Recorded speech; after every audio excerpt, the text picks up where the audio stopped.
अस्सलामुअलैकुम। सचल न्यूज़ के साथ मैं हूं साइमा खान। सबसे पहले शामिल करेंगे हेडलाइंस। वज़ीर आला सिंध सैयद मुराद अली शाह ने NFC के नए नोटिफिकेशन पर वज़ीर आज़म को एहतिजाजी ख़त लिख दिया। ख़त में उनका कहना था कि NFC के टर्म्स ऑफ रेफरेंस की 3 शिक़ें आइन से मुतसादिम हैं। मालियाती वसाइल की तक़सीम में वफाक के अखराजात सूबों के फ़ंड से नहीं काटे जा सकते। वफाक सूबों के फ़ंड्स में कटौती नहीं कर सकता। इन शोबों को वसाइल भी वफाकी हुकूमत अपने हिस्से से अदा करेगी, जबकि कमीशन सूबों और वफाक के मालियाती अखराजात की तक़सीम का फार्मूला तय करेगा। उनका मजीद कहना था कि उन इलाकों को वसाइल फराहम करना मरकजी हुकूमत की जिम्मेदारी होगी। सिक्योरिटी और कुदरती आफात पर उठने वाले अखराजात को भी TOR से निकाल दिया गया। 10वीं कौमी मालियाती कमीशन के नए TORs का नोटिफिकेशन जारी किया गया था, जिसमें गिलगित बल्तिस्तान, आज़ाद कश्मीर और साबिका फाटा को वसाइल की फराहमी से निकाल दिया गया। इस्तांबुल की आया सूफिया मस्जिद में 86 बरस बाद आज नमाज जुमा की अदायगी होगी। दुनिया के मुख्तलिफ मुस्लिम ममालिक के फनकारों ने अपनी अपनी ज़बान में तारीखी मस्जिद पर तारीफी अशार पढ़े।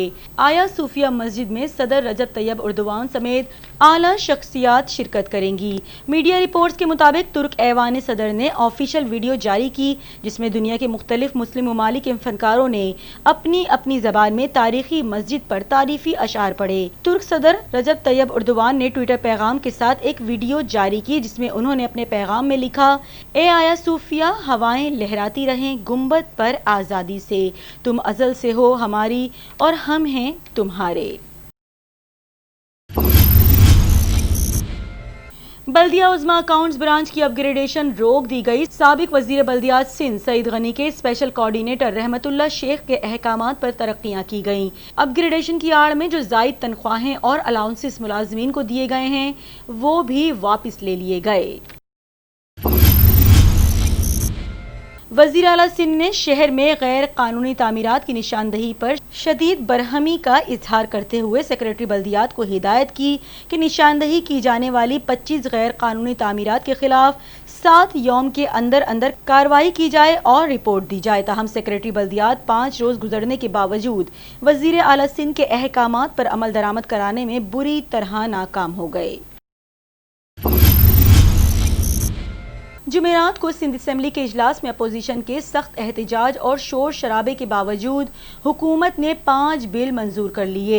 नुसरत सहर अब्बासी का कहना था कि तालीम का कोई वजीर 5 साल मुस्तकिल नहीं रहा। जो वजीर आता है करेंगे करेंगे, इससे आगे कुछ नहीं किया जाता।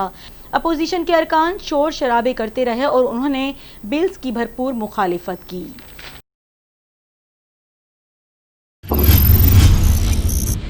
सदर बोहरी बाजार में सन्नाटे का राज। खरीदार ना होने की वजह से दुकानदार परेशान हो गए। लॉकडाउन की वजह से कारोबार खत्म होकर रह गया। 70 दिन तो ज़ाया हो गए और उसके बाद जो कारोबार खोला गया उसमें भी हफ्ते और इतवार बंद रहेंगे। गारमेंट्स और रेडीमेड का कारोबार करने वालों के लिए 3 महीने बहुत अहम होते हैं। इमारत की जगह पर हुकूमत सिंध का हाउसिंग स्कीम बनाने का ऐलान। सेक्रेटरी बल्दियात रोशन शेख का कहना है कि सैलानी वेलफेयर और आबाद के ताउन से मंसूबा मुकम्मल किया जाएगा। इमारत के तामीर होने तक मकीनों की जिस-वक्ती आबादकारी भी की जाएगी, जिसके लिए अहकामात जारी कर दिए गए हैं। हेडलाइंस आपने मुलाहिजा की और इसके साथ ही न्यूज़ स्टूडियो से फिल वक्त इतना ही। मजीद खबरों और अपडेट्स के लिए देखते रहिए सचल न्यूज़।